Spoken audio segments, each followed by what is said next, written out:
Vlog! For today's vlog, we're going to do the Eco Challenge Pinoy Edition. This challenge is easy. We're going to show you the 3R and adventure and ecological and environmental action!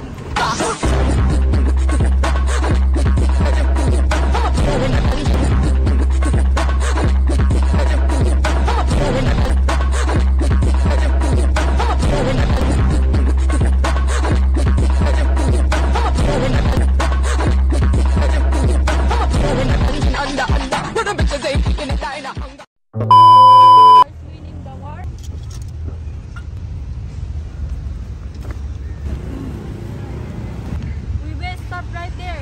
Ooh. Do you ever think that your home is winning the war? Our country, the Philippines, generate tons of waste every day, but we have a mandate, the law that teaches of how to fight back.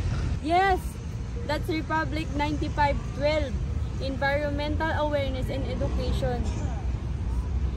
Diba, mandatory yun sa NSTP? It's not just a subject. It's our resources and promote sustainable development. Yes. Diba? Pwede yun. Oo. Pwede. Kapit ka bro. Yes. Kailangan mo. Yes.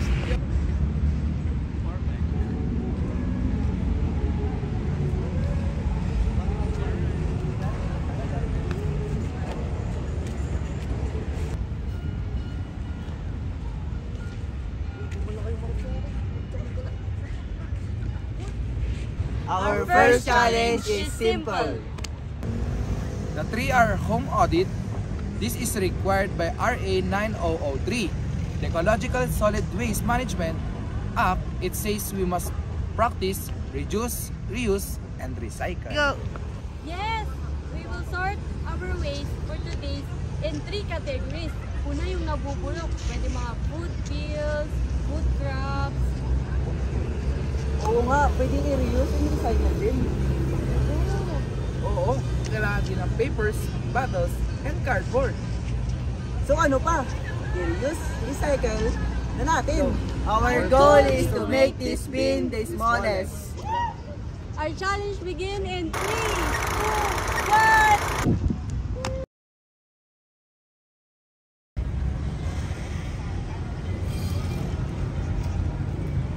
Use your own baonan or food container or tumbler. Reduce. Now, for me, is reuse. You can use your old clothes in rags. And also, this old papers is good for scrap notes. That is reuse. Look at this. This is a genius local initiative from materials. This is the bottle with a pencil case, which is recycled with a plastic bottle for storage. This is how turn waste into wealth.